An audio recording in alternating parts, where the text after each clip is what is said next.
Welcome to 2019, the year of the Pro grade models. There are so many favorite devices that got a Pro version recently. The Mi Scooter is now Pro, the OnePlus has a Pro version, another iPhone which also has a Pro variation, and now the most popular series from ThiEye, the T5, also getting the Pro treatment. And how much better than the previous versions? I know well why you're here, so let's get started.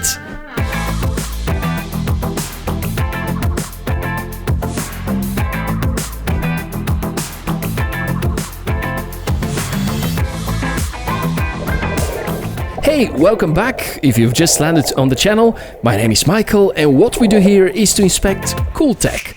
ThiEye are a small Chinese company specialized in action cameras, and they've had a huge success a little more than 2 years ago, releasing the T5e, which was the first affordable action camera at around $120 with GoPro Hero 5-like specifications and really good build quality, and I've always had my sympathies about it because it was one of the reasons to start my YouTube channel.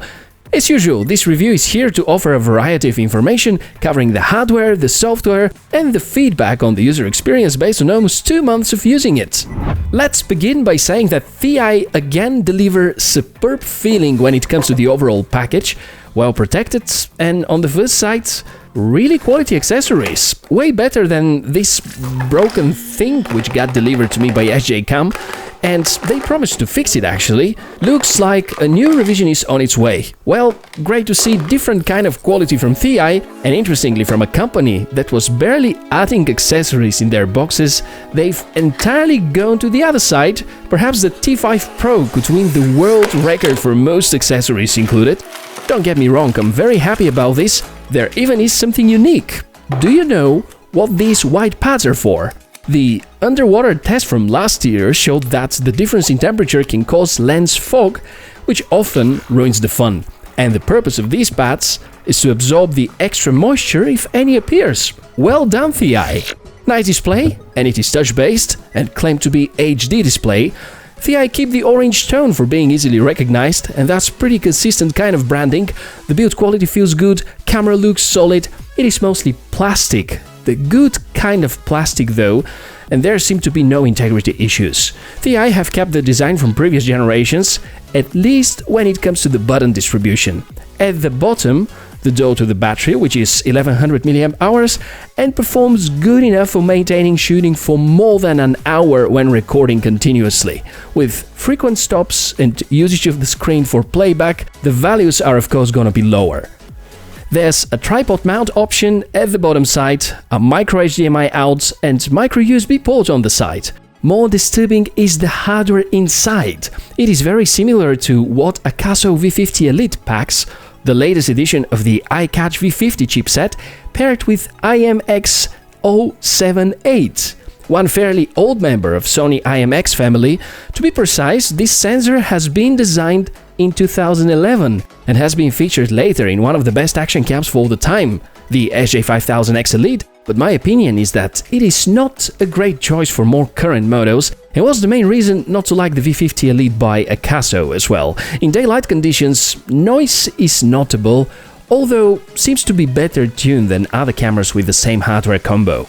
Moving on to the software, and we are exploring now the menu, which reveals the supported video resolutions all along from 720p to 4K at 60 frames per second.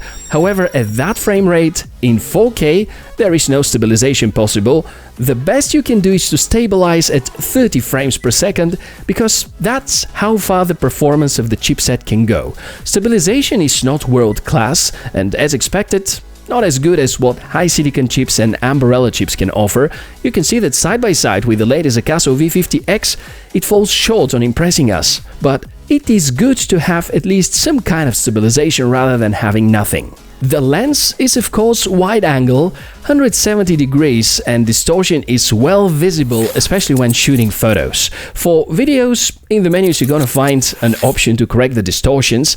However, switching it on automatically stops the stabilization feature, so it's either or, and there still are very few cameras which support stabilization and distortion correction at the same time. And of course they are way more expensive. the GoPro Hero 6 and 7, the DJI Osmo Action, SJcam SJ8 and SJ9 series. Simply, the processor here is not capable of supporting these highly intensive for the CPU features. On the other side, some good options are available, like H.265 encoding, which guarantees preserving the image quality at smaller file size, RAW photo support, long exposure, car mode, digital zoom. The T5 Pro is well equipped with a lot of very good and handy features. As you're going to notice at the end of the video and hear from time to time as part of the recordings, audio quality isn't exactly spectacular. There is no support for external mic either, but you have a pro-grade housing which should protect the camera submerged in water up to 60 meters, twice more than what we regularly get, which explains the moisture pads we found in the accessories. To have fun, there's of course a remote, and using the many accessories, you can mount the camera literally anywhere. Testing the different shooting modes and resolutions was fun. Most of the time results were up to par with the not too high expectations. What came as a surprise was shooting in 4K at 60 frames per second. I have attached the camera to a gimbal just to see how it would look like with proper stabilization, and to me, the image quality seems to be worse than in 30 frames per second. Weirdly, the bitrate is extremely high, usually between 140 and 150 megabit, which are values higher even than on the GoPro Hero 7 Black. But using the analysis in my video editing software shows that most of these pixels do not really have much of information, meaning that we shouldn't always trust the bitrate values.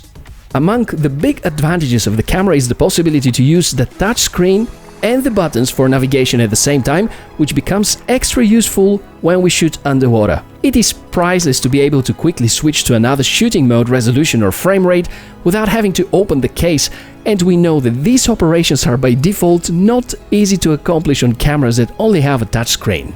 I could say some good things about low-light footage as well, and I will, especially with electronic image stabilization off.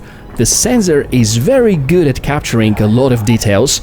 Here's a comparison of 4K at 30 frames per second with and without EIS. You can notice how much brighter and generally better the picture is. This happens because image stabilization generally requires higher shutter speeds, which reduces the amount of light reaching the sensor.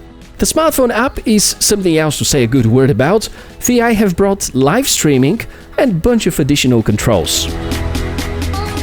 The smartphone app is perfect to be used outdoors, especially if you need a second monitor, to frame yourself better, to figure out if the angle is correct, or if you want to film yourself in weird, crazy positions, and you still want to maintain good quality of the footage and properly framed. Just what we can do with the secondary display on the DJI Osmo Action, for example. Well, I promised you an audio test, so here we go with the embedded microphone in the ThiEye T5 Pro, which is, you can hear that, definitely not as good as using an external microphone, like over here, but this external microphone is connected to an external recorder, so apparently the T5 Pro won't allow the usage of an external mic, which is kind of a bummer, but as you can see, nothing too difficult to get something externally. At the end, here's what I think about the T5 Pro. Really a lot of pro-grade accessories. Awesome package, good build quality, easy operation, excellent user experience. If you, however, look for something with pro shooting features, well, distorted image due to the lack of a spheric lens, 4K at 60 frames per second is there to impress as a feature, but doesn't deliver the needed quality. Sound is rather bad, just as it is for almost every iCatch V50 base camera, and the sensor brings noise visible even in daylight. So if you're on the hunt for a well-spec'd device with decent performance, a lot of accessories, a 2019 stamp, and very good underwater shooting performance, yes, the T5 Pro is great for that. Looks like the only areas for improvement are the lens, the chipset, and the sensor combo, which are anyways among the most important components for an action cam, I guess. Overall, for $119, sounds like a reasonable deal, especially knowing that the closest competitor with the same specs is another $20 more. That's been all about the T5 Pro. Hopefully enjoyable to watch. If that is so, I do a lot of action cam reviews. Make sure to subscribe and click the bell for notifications in the future because the next review is just around the corner. Take care and see you soon.